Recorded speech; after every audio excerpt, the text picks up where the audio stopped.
चलिए, आनंद online classes में मैं करुणेश कुमार आप लोगों का वेलकम करते हैं।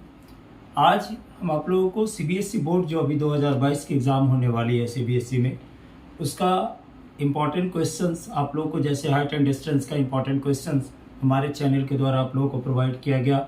इस तरह से लगभग सभी सब्जेक्ट, सभी विषयों की, चाहे वो संस्कृत का विषय हो या किसी भी सब्जेक्ट का, आपको हमारे चैनल के द्वारा इम्पॉर्टेंट क्वेश्चंस दिया जाएगा। आप हमारे चैनल को सब्सक्राइब करें, क्योंकि इसकी नोटिफिकेशंस आपके पास जल्द से जल्द मिले। जैसा कि आपने पहले भी देखा होगा कि हमारी जो चैनल है वो हाइट एंड डिस्टेंस पे दिया था, इम्पॉर्टेंट क्वेश्चंस का एक पार्ट दिया था, फिर अगले बार आपको सेकंड पार्ट देगा। और आज हम आपको एसएसटी का, जो एसएसटी में सब्जेक्ट है, इकोनॉमिक्स हो गया, सिविक्स हो गए और आपका हिस्ट्री हो गया, ज्योग्राफी हो गया, सबका आपको एक इम्पॉर्टेंट टॉपिक्स देंगे। वो टॉपिक्स क्या करेगा, जो आज तक आया हुआ क्वेश्चन है सीबीएसई बोर्ड के द्वारा, क्योंकि आप अभी तक जो एग्ज़ाम दिए होंगे वो या तो एक जोनल क्वेश्चंस पेपर आपको मिला होगा या आपको आपके स्कूल के द्वारा प्रिंटेड क्वेश्चंस पेपर मिला होगा। लेकिन अब जो आपकी एग्ज़ाम होगी वो सीबीएसई बोर्ड के द्वारा ऑथराइज्ड क्वेश्चंस मिलेगा, जो सीबीएसई बोर्ड आपको प्रोवाइड करेगी, ठीक है। और इसका पूरा सर्कुलर देखने के बाद जो जो टॉपिक्स इम्पॉर्टेंट हुआ उसको हम यहाँ पे लिए हैं। और ये जो मेरा तैयार किया हुआ इम्पॉर्टेंट क्वेश्चंस है वो लगभग पिछले 10 वर्ष से आए हुए क्वेश्चंस के पैटर्न के आधार पे है। आप लोग एक बात गौर कीजिएगा कि अब आपका सिलेबस भी काफ़ी छोटा हो गया है, तो थोड़ा क्वेश्चंस का लेवल भी थोड़ा लो चल रहा है इस बार, क्योंकि इधर कोविड की वजह से क्वेश्चंस का स्टैंडर्ड थोड़ा गिरा है। इसलिए आप लोगों को जो क्वेश्चंस आने की पॉसिबिलिटीज है उसके टॉपिक्स को मैं यहाँ पे दे रहा हूँ, और आपको क्वेश्चंस मॉड में भी बता देंगे कि बाकी क्वेश्चंस क्या इससे पूछ सकता है। जैसे सबसे पहले हम इकोनॉमिक्स का शुरू करेंगे। आपको फिर से बोलेंगे कि हमारा भाई चैनल को आप सब्सक्राइब करें, और साथ ही हमारा वीडियो यदि आपको अच्छा लग रहा है तो आप इसको लाइक बटन जरूर दबाएं, जिससे मैं आपको और अच्छे अच्छे तरह का एजुकेशनल वीडियोज़ को मैं प्रोवाइड कर सकूँ, ठीक है। चलिए, तो आज सबसे पहले शुरुआत करते हैं। आपको इकोनॉमिक्स का शुरुआत कर रहे हैं। पहला हमारा जो सब्जेक्ट है वो इकोनॉमिक्स सब्जेक्ट ही है, और इसमें जो आपका पढ़ना है वो इस सेमेस्टर में 2 चैप्टर पढ़ना है। पहला पढ़ना है आपको मनी एंड क्रेडिट, और दूसरा पढ़ना है ग्लोबलाइजेशंस, ठीक है, जो कि आपका इंडिया के बारे में, इकोनॉमी के बारे में बात किया गया है मेनली इसमें, ठीक है। तो देखिए, कोई भी टॉपिक है उसको पहले क्लियर कर ले, क्योंकि बहुत से स्टूडेंट को ये भी नहीं पता है कि हमको पढ़ना क्या है। अभी तक यदि हम देखें हैं, जैसा 65 to 70% स्टूडेंट को ठीक से सिलेबस का नॉलेज भी नहीं है। तो आप हमारा ये वीडियो देखिए, आपको सिलेबस का नॉलेज भी होगा, आपको इंपॉर्टेंट क्वेश्चंस के बारे में भी बिल्कुल पता चल जाएगा। और आप यदि हमारा ये वीडियो को देखते हैं तो निश्चित तौर पे हम कहते हैं कि आपको एक अच्छा मार्क्स आएगा। चलिए, पहला क्वेश्चन क्या रहता है, तो पहला क्वेश्चन होता है money as a medium of exchange, यानी क्या मनी क्या है। तो क्वेश्चंस भी आप देखे होंगे कि मनी क्या होता है, तो एक एक्सचेंज का मीडियम ऑफ एक्सचेंज होती है, जिसमें सब आ जाते हैं। आपका बार्टर सिस्टम भी आ गया, जिसमें क्या होता है mode of object of exchange होते हैं। फिर आपका बाद में डेवलपमेंट हुआ, और जैसे जैसे मनी की डेवलपमेंट हुई और कहाँ तक हम लोग जैसे मनी तक कब पहुँचे और कैसे पहुँचे, उस पर भी क्वेश्चंस कभी कभी रहता है। उसके बाद फंक्शनिंग ऑफ मनी, यानी फंक्शंस क्या है मनी का, मार्केट वैल्यू या आपका एक्सचेंज वैल्यू, ये सब वैल्यू इसमें आते हैं। आप थोड़ा इस टॉपिक्स को जाकर के पढ़िएगा, आपको क्वेश्चंस खुद ब खुद जैसे क्वेश्चंस आ जाएगा, right the functions of money, ये भी क्वेश्चंस आता है जनरली। और एक क्वेश्चन जो money as a medium of exchange, explain it, ये भी क्वेश्चंस कभी कभी बराबर आ रहा है, ठीक है। अब कहते हैं जैसा दूसरा क्वेश्चन, तीसरा क्वेश्चन जो टॉपिक्स हुआ वो हुआ formal and informal credit in India. जैसे इसमें आ जाते हैं formal and informal loan sector जो होता है, सो फॉर्मल लोन लेना अच्छा है या इनफॉर्मल लेना अच्छा है, क्यों, ये दोनों में क्या डिफरेंसेस है, फॉर्मल क्यों सिक्योरिटी देता है, इनफॉर्मल क्यों नहीं सिक्योरिटी देता है, इस तरह का क्वेश्चन इसमें आते हैं। तो आप इस टॉपिक्स को भी पढ़ लेते हैं तो आपका एक अच्छा सा क्वेश्चंस का बैंक आपका तैयार हो जाएगा, और वहां से क्वेश्चंस आना है तो आना है। अब इसके बाद देखिए, इसके बाद है functioning of self help group. आप लोग जैसा देखे होंगे, आप लोग पढ़े हैं यानी चैप्टर में एसएचजी के बारे में, यानी वो क्या होता है, तो सेल्फ हेल्प ग्रुप होता है। वो क्या करते हैं, तो गांव के ही 10 लोग बन करके सेल्फ हेल्प ग्रुप की कंस्ट्रक्शन करते हैं या उसकी डेवलपमेंट करते हैं, और उसी के द्वारा क्या होती है, वो हेल्प ग्रुप जो होता है और आगे डेवलप होता जाता है और उसके मेंबर भी बढ़ते जाते हैं, ठीक है। तो उसके बारे में उसका फंक्शंस क्या है यानी। चलिए, अब जो आपको सेकंड चैप्टर पढ़ना है वो पढ़ना है आपको चैप्टर 3 के बारे में हम बात किए, मनी एंड क्रेडिट। चैप्टर 4 पढ़ना है globalisation and the Indian economy. जैसे देखिए ग्लोबलाइजेशन क्या है, तो एक तरह का समझे डेवलपमेंट करना है, लेकिन वैसा डेवलपमेंट जिससे किसी पर्सन को कोई हार्म ना हो। तो उसी ग्लोबलाइजेशन के बारे में क्वेश्चन आ सकता है कि इसकी इम्पैक्ट लिखिए भाई, यानी प्रभाव क्या है, कैसे ग्लोबलाइजेशन भारत में हुआ। ठीक है, अगला question functions of world trade organisations. तो WTO के बारे में तो जानते ही कि वर्ल्ड ट्रेड ऑर्गेनाइजेशन है, यह इंटरनेशनली ट्रेड को बढ़ावा देता है। आखिर WTO का क्या फंक्शंस है, WTO कैसे अपने कार्य को पूरा करता है, यानी how WTO can be done work. ठीक है, इसके बाद होता है what is MNC and their functions, यानी MNC means multinational company. Generally आता है कि what is multinational company and what is their functions, यानी उसके फंक्शंस क्या है। The struggle for a fair globalisation, ये हो गया आपका नेक्स्ट टॉपिक्स। ठीक है, ये आपका जो टॉपिक्स है, यदि इकोनॉमिक्स में the struggle for a fair globalisation देख लेते हैं तो आपका कहीं भी किसी तरह का क्वेश्चन कहीं से भी नहीं जाएगा। ये बात एकदम बिल्कुल याद रखिएगा, ये आपका इकोनॉमिक्स का टॉपिक्स है, इसमें से ही क्वेश्चन आपका आएगा। अगला बात करेंगे हम किसका, तो सिविक्स का। भाई सिविक्स में कौन कौन चैप्टर आ रहा है, तो इसमें भी 2 चैप्टर, चैप्टर 6 और चैप्टर 7 आउटकम्स ऑफ डेमोक्रेसी। तो चैप्टर 6 में क्या है, तो पहला तो देखिए पार्टी सिस्टम उसमें पढ़े हैं, single party system, dual party system, multi party system. Single party system से क्या फायदा है, ड्यूअल सिस्टम से क्या फायदा है। सिंगल पार्टी में एक ही पार्टी होते हैं, ड्यूअल में 2 पार्टी होता है जैसे अमेरिका में है, और जो मल्टी पार्टी सिस्टम होता है उसमें मेनी मोर पार्टी सिस्टम होता है जैसे इंडिया में है। तो उसके बारे में ही मेरिट और डिमेरिट बतानी है कि मल्टी पार्टी सिस्टम का क्या अच्छाई है और क्या खराबी है, यानी मेरिट क्या है और डिमेरिट क्या है, इस पर क्वेश्चन आता है। Write the merit of multi party system और write the demerit of multi party system. ठीक है, अगला क्वेश्चन नेक्स्ट है कि why do we need political party. सबसे इंपॉर्टेंट क्वेश्चन, क्यों हम लोगों को पॉलिटिकल पार्टीज चाहिए। क्योंकि भाई फंक्शन हम लोग को करना है, हमारे कंट्री को रोल करना है, डेमोक्रेटिक कंट्री है, इसको प्रॉपरली वर्क करना है, तो उसके लिए हमको पॉलिटिकल पार्टीज चाहिए। थोड़ा एक्सप्लेन फॉर्म में पढ़ लीजिएगा, नहीं तो आगे आए जैसे जैसे होगा हम क्वेश्चन का फॉर्म भी देंगे, आप लोग को वीडियो अपलोड करेंगे। ठीक है, आप हमारे चैनल को सब्सक्राइब कीजिए, ये सबको टॉपिक्स को आप ध्यान से पढ़िए बुक पे जा करके, और इस पर यदि कोई क्वेश्चन मिलता है तो उसको आप तुरंत उसको राइट कीजिए, नहीं तो क्वेश्चन का हम इंपॉर्टेंट कलेक्शन भी देंगे। ये टॉपिक्स का दे रहे हैं। कहता है कि characteristics and functions of political parties, ये भी बहुत इंपॉर्टेंट क्वेश्चन है, ये भी इंपॉर्टेंट क्वेश्चन है। Role of opposition party in democracy, democracy में रोल क्या है ऑपोजिशन पार्टी का। ठीक है, comparison of national party and state party, यानी नेशनल पार्टी किसको कहते हैं, नेशनल पार्टी बनने की क्या क्राइटेरिया है, नेशनल पार्टी कैसे बन सकता है, और स्टेट पार्टी क्या है, स्टेट पार्टी कैसे क्राइटेरिया से बनते हैं, स्टेट पार्टी कौन है, ये सब की उनकी कैरेक्टरिस्टिक्स के बारे में भी।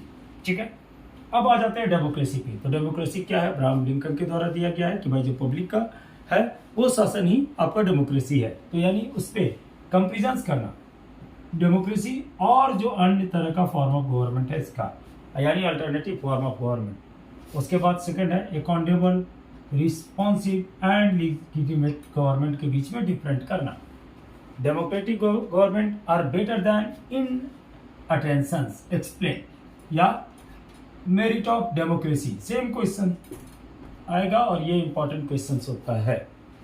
आप सब इस क्वेश्चंस को प्रैक्टिस कीजिएगा, बुक में जाइएगा आराम से मिलेगा, किसी भी ऑथराइजेबल बुक में देखिएगा आराम से मिलेगा, इसका स्क्रीनशॉट लीजिए।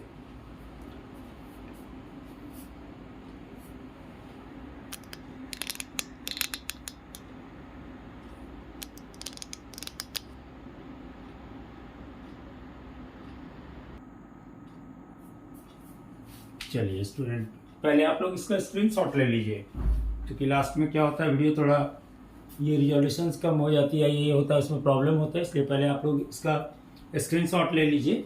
उसके बाद अब हम बात कर रहे हैं, आपको पहले बताते रहे हैं, अब जो हम बात करेंगे वो करेंगे आपका ज्योग्राफी का, क्योंकि और हिस्ट्री की। जो हिस्ट्री में आपका सब्जेक्ट है वो बहुत कम है, ज़्यादा पढ़ना ही नहीं है, बस एक चैप्टर आपका पढ़ना है जो आपके CBSE बोर्ड के एग्जाम में क्वेश्चन आएगा। वो चैप्टर है नेशनलिज्म इन इंडिया। ठीक है, देखिए इसमें एक्चुअल जो क्वेश्चन आता है वो आता है आपका महात्मा गांधी के सत्याग्रह पे। ठीक है, कि कब कब इन्होंने किया, जैसे सबसे बड़ा जो सत्याग्रह था वो कौन सा था, तो साबरमती आश्रम से जो नमक तैयार करने के लिए निकले थे वो था आपका। तो वो सब क्वेश्चंस में आता है जनरली। आपको डांडी मार्च जो है जो आता है क्वेश्चंस, ठीक है। ब्रेकिंग ऑफ सॉल्ट के क्वेश्चंस आता है, या आपका क्या कॉज हुआ जो उन्होंने रॉलेट एक्ट को क्या कर दिया था, बंद कर दिया था।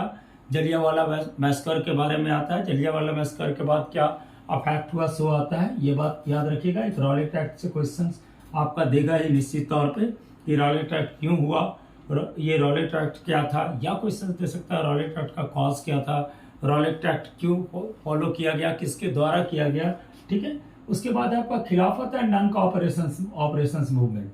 आखिर खिलाफत और नॉन ऑपरेशन मूवमेंट शुरू क्यों हुआ, कब किए, या इसको आखिर बंद क्यों कर दिया गया, ये सब बात को हमेशा याद रखिएगा। उसके बाद है चौरी चौरा इंसिडेंट, जिसके कारण आपको बहुत सा बदलाव आया था। समझ में आ रहा है? तो चौरी चौरा इंसिडेंट के बारे में बताइए, जो यूपी में हुआ था ये। और चौरी चौरा इंसिडेंट के बाद गांधी जी बिल्कुल बदल गए थे, और लगभग नरम दल और गरम दल में इतनी डिफरेंसेस हो गई थी कि उस समय दोनों में मध्यस्थता होने की बात नहीं थी, लगभग 6 महीने तक। इसके बाद सिविल डिसोबीडियंस मूवमेंट। तो what is civil disobedience movement what is the mode of civil disobedience movement, question आता है। Explain the civil disobedience movement. Poona pact के बारे में भी क्वेश्चन आता है, आपको इस पर भी क्वेश्चन पूछा हुआ है। What is Poona pact, Poona में एक पैक्ट हुई थी जो। उसके बाद क्रिप्स मिशंस के बारे में भी क्वेश्चन जनरली आ रहा है कि what is the work of Cripps missions in India, the sense of collecting belonging. ये सब हो गया एक तरह से जो आपका जो भी सेंसेबल पार्ट्स होते हैं उसके बारे से क्वेश्चन आ रहा है इधर, इससे क्वेश्चन थोड़ा आने लगा है। उसके बाद आपका चैप्टर 7 से जैसे कहता है life line of national economy है, तो different types of road in India. जैसे इंडिया में 4 तरह के रोड हैं, बॉर्डर रोड क्या है, स्टेट रोड क्या होते हैं, नेशनल हाईवे क्या है, ये सब क्वेश्चंस। रोड से क्या प्रॉफिट होते हैं, कौन सा आपका जो मीन्स जो कम्युनिकेशंस का मीडियम है वो अच्छा है, क्यों है, फिर रेलवे क्यों अच्छा है, क्यों बेटर दैन कहते हैं, रेलवे कैसे काम करता है, आखिर कौन सा हमारे लिए सबसे चीप एंड बेस्ट है, चीप एंड और कौन सा कॉस्टली है, ठीक है। तो ये सब क्वेश्चंस जनरली आते हैं इस पे। उसके बाद importance of railway and waterways transport, क्या इंपॉर्टेंस है रेलवेज का, यानी जो जो उसकी बेनिफिशियल्स होती है वो उसका इंपॉर्टेंस कहलाता है, या आपका वाटरवेज का ट्रांसपोर्ट का। मीन्स ऑफ कम्युनिकेशंस पे भी आते हैं, जैसे कभी कभी आजकल इंटरनेट से भी क्वेश्चन दे रहा है, या आपका मीन्स ऑफ कम्युनिकेशंस कई तरह के होते हैं, ठीक है। कम्युनिकेशंस यदि आप रोड ट्रांसपोर्ट को ले रहे हैं तो वो भी एक मीन्स ऑफ कम्युनिकेशन ही होते हैं। इंटरनेट हो गया तो मीन्स ऑफ कम्युनिकेशन ही हो गया, मेलिंग हो गया तो मीन्स ऑफ कम्युनिकेशन ही हो गया, यानी communicate to each other is called a means of communication, ठीक है। तो यहाँ पे क्लियर हो गया, मीन्स ऑफ कम्युनिकेशन से क्वेश्चन आते हैं।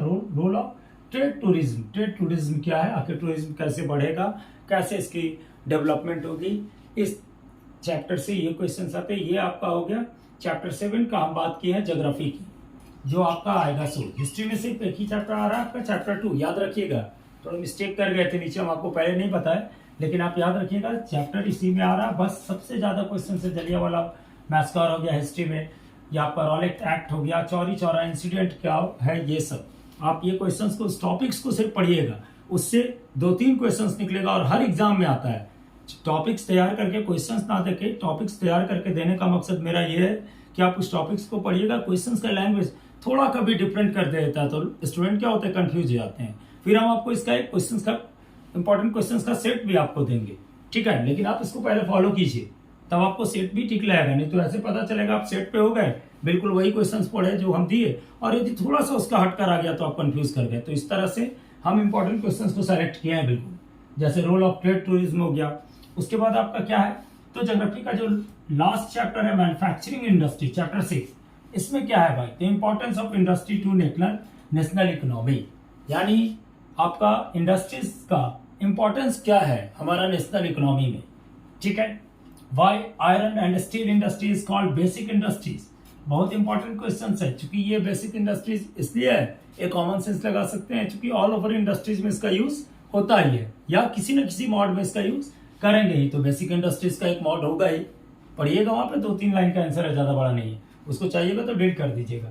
एक जूट पे क्वेश्चन जरूर आता है, जैसे इंपॉर्टेंस ऑफ जूट इंडस्ट्रीज आ जाए, या जूट के प्रोडक्शंस की आपका प्रोडक्शंस का कंपोनेंट आ जाए, या जूट की प्रोडक्शंस की क्राइटेरिया आ जाए, या प्रोडक्शंस करने के लिए किस तरह का आप प्रोडक्शंस का फॉर्म रखेंगे वो आ जाए। तो इस तरह का क्वेश्चन जूट से भी एक आता है, यानी जूट टॉपिक्स को पूरा को नहीं छोड़ करके जूट और कॉटन को जरूर देखिएगा। जूट और कॉटन से क्वेश्चन आपको दे ही देगा, ठीक है। इसके बाद major problem of cotton textile industries, आखिर मेजर प्रॉब्लम क्या है, तो लेबर की भी आजकल प्रॉब्लम हो रही है। इस तरह से सो मेनी 4-5 टॉपिक्स आप उसका डील कर दीजिएगा। उसके बाद इंडस्ट्रीज पॉल्यूशंस एंड इन्वायरमेंटल डिग्रेशंस, आजकल इससे एक क्वेश्चन रहता है, या तो 2 का रहे या 3 का रहे या 4 का रहे। इंडस्ट्री पॉल्यूशंस या इन्वायरमेंटल डिग्रेशन जो हो रहा है उससे एक क्वेश्चन आपका रहना है, क्या है, व्हाट इज इंडस्ट्रियल पॉल्यूशंस, क्या है, what is the cause of industrial pollutions, why industrial pollutions are increased in everywhere, what is the environmental degradations, what rules are followed to the industry diminish the industry's pollutions और environmental degradations। आशा है कि आप हमारे channel को जरूर subscribe कीजिएगा।